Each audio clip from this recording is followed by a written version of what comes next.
Good afternoon. It has been the privilege of my life to serve as leader of the Scottish Conservative and Unionist Party these past nearly 8 years.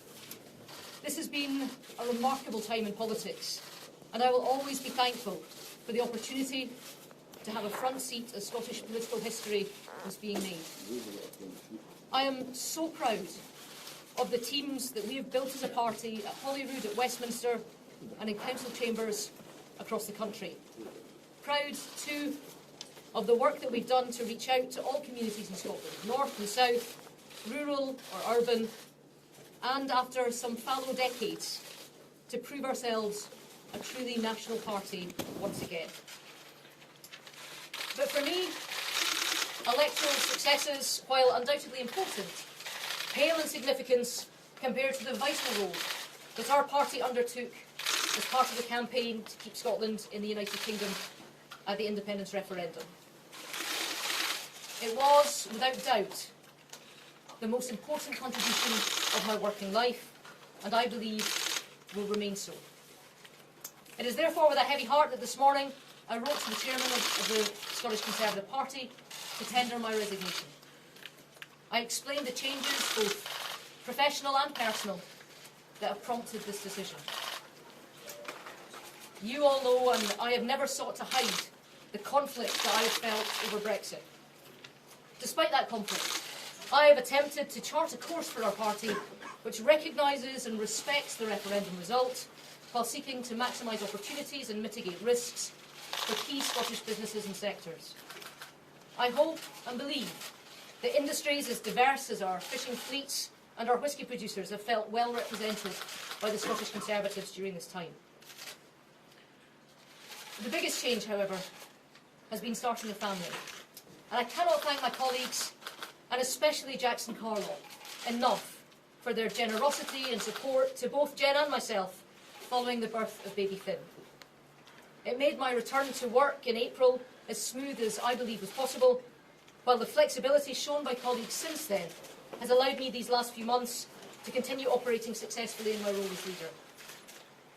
However, as I look to the future, I see the Scottish election due in 2021 and a credible threat from our opponents to force a general election before then. Having led our party through 7 national elections and 2 referenda, I know the efforts, the hours and the travel required to fight such campaigns successfully. And I have to be honest that where the idea of getting on the roads to fight 2 elections in 20 months would once have fired me up, the threat of spending hundreds of hours away from my home and family now fills me with dread. And that is no way to lead. Additionally, I fear that, having tried to be a good leader over the years, I have proved a poor daughter, sister, partner and friend. The party and my work has always come first, often at the expense of commitments to loved ones. The arrival of my son means I now make a different choice. I need to thank the amazing people that work in Scottish Conservative Central Office and my own parliamentary team. They really do spin straw into gold. My intention is to continue in my role as the MSP for Edinburgh Central until 2021. I will always be thankful for the opportunity to serve and to the amazing teams that I've worked alongside. And of course, I will continue to support the party, the Prime Minister and Scotland's place in our United Kingdom from the backbenches and beyond. In terms of final thoughts, I believe that 2 referenda have split Scotland and indeed opinion in the UK, and I am convinced that referenda should be used to affirm public opinion, but not as a way for political leaders to fail to lead.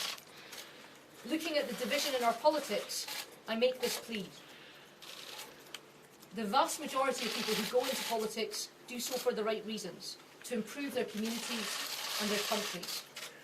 And I believe we should always remember that. Respect is what is missing from our debates. And without respect, you cannot have understanding and you cannot unite, which is what we in Scotland and in the UK need to do. Thank you very much. Ruth, has Boris Johnson disrespected you, and has he disrespected the Scottish and British public? Brian Taylor, BBC. Brian Taylor from BBC Scotland. Ms Davidson, thanks very much indeed for your statement. I appreciate and acknowledge the point you make there about it being both personal and professional, but if I may stick to the political for a second, you've been very clear about the personal reasons. On the subject of the political problems that you face, do you think, when you look at the pursuit of a possible no-deal Brexit, that the UK government's policy with regard to the European Union is wise and sensible?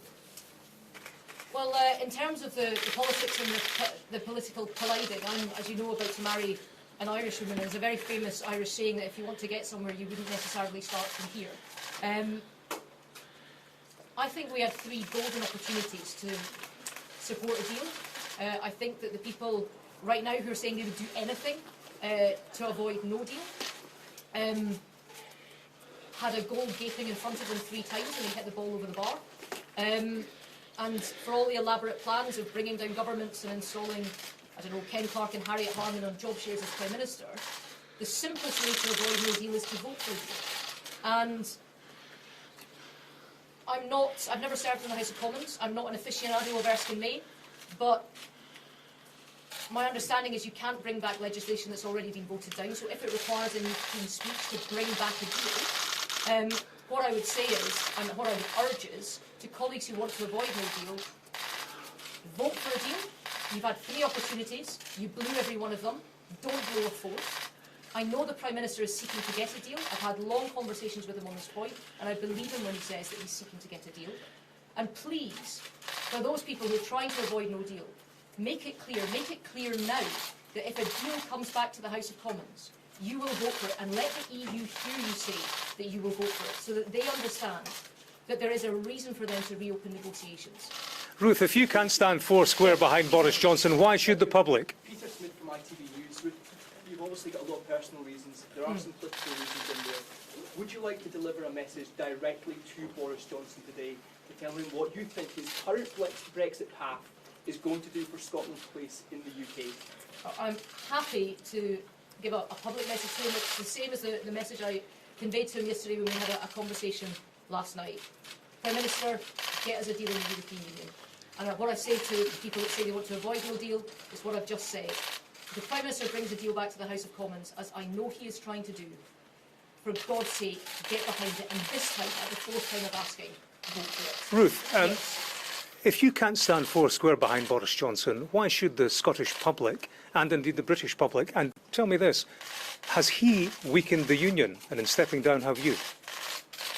I've made clear both in my statement and in the questions I've already answered that I stand absolutely 4 square behind the Prime Minister's attempts to bring back a deal that can pass in the House of Commons, and I ask my colleagues to pass them too.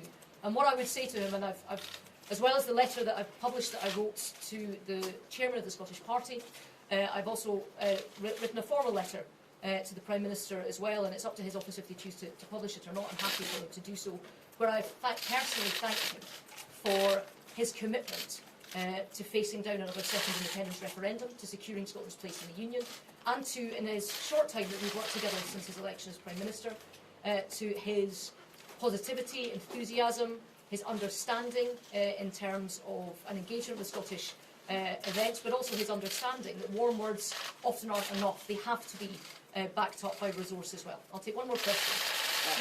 You accused the Leave campaign and Boris Johnson of not telling the truth during the EU referendum campaign. Do you now believe those people who are running the government, including Boris Johnson, are being honest about the prospects of a no deal, about their reasons for suspending Parliament? And can you, in good faith, defend the position of the Tory party now under Boris Johnson? Well, look, there has been a lot that has been written about my relationship with the Prime Minister. I went down to Downing Street to meet him last week in a private meeting. I stared him right in the eye. I asked him outright, look, I need to know, are you actually trying to get a deal or not? And he categorically assured me that he was. He believes that his efforts in Biarritz has helped open the door a crack. I know that what would help further would be for people who want to avoid no deal to come out and say that if a deal is brought back to Parliament, that they would back it at this term in the way that they have failed to do 3 times already. So I want him to get that deal. I believe that's what he and his government are working towards, and I support him in that effort. Ruth. Ladies and gentlemen, thank you so much, not just for today, but for the last 8 years. It has been a pleasure. Thank you.